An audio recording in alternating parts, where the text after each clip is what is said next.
Ramin Setoodeh is back with us, and he is chatting all about his book, Ladies Who Punch, the explosive inside story of The View.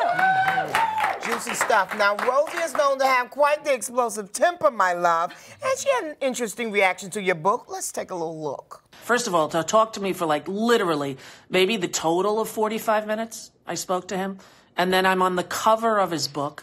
And what does he label or call the book about The View? The Ladies Who Punch.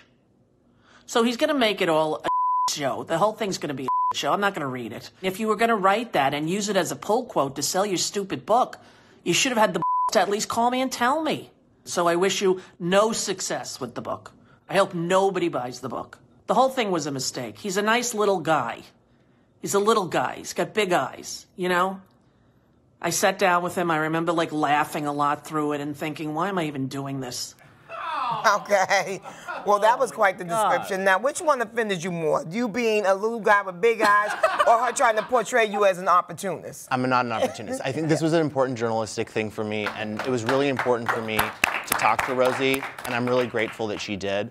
I think that she was worried that she was going to say too much. During the interview, she said, I'm going to be like Steve Bannon after Fire and Fury comes out, and I'm going to regret doing this. And so I think she was, in that YouTube video, she was upset.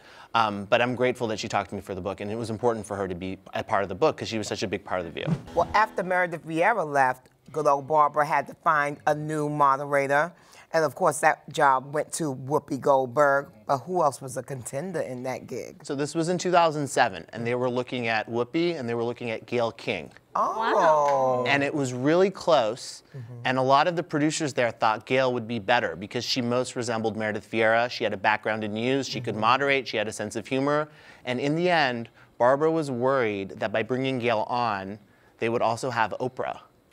And Oprah would get involved, and she'd try to control the show, and it'd be like another Rosie O'Donnell situation. So in the end, they went with Whoopi, but it was very close. Wow. And then they also were talking to LaurenSanchez, right? They did. So LaurenSanchez was in the running when Debbie was fired from the original View. Okay. She was in the running then, and she was also in the running when Jenny McCarthy left the show. Yes. And I interviewed her. Recently. It was recently. I interviewed for the book. I had no idea she was dating Jeff Bezos at the time. She was really nice. She talked about how she was very close, and in the end, Star Jones sabotaged it and didn't like her.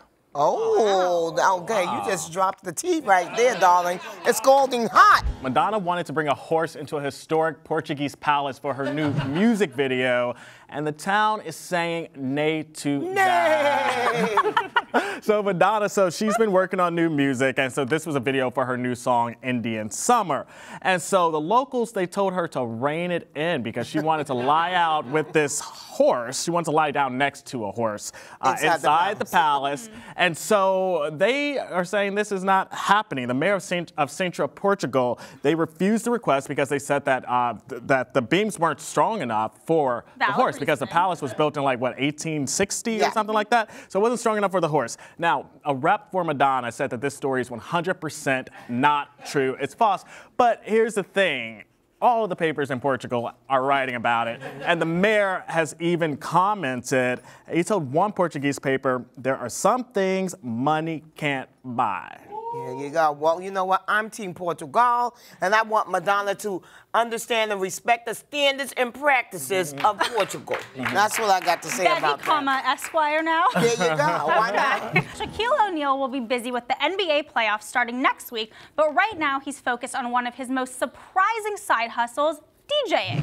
At Shaq's Fun House over the weekend, Shaq, a.k.a. DJ Diesel, that's what he goes by, he performed with Lil Jon, he handed out ice cream with Olivia Culpo, and he even helped a couple get engaged. Okay, I love Shaq. He just seems like one of the nicest guys in the business, whether a gentle giant. Yes, whether it's the sport business or the DJ business. But so this event was part of Miami Music Week. It went from 1 a.m. to 6 a.m. So this was a party. Shaq hit the stage around 3:30 a.m.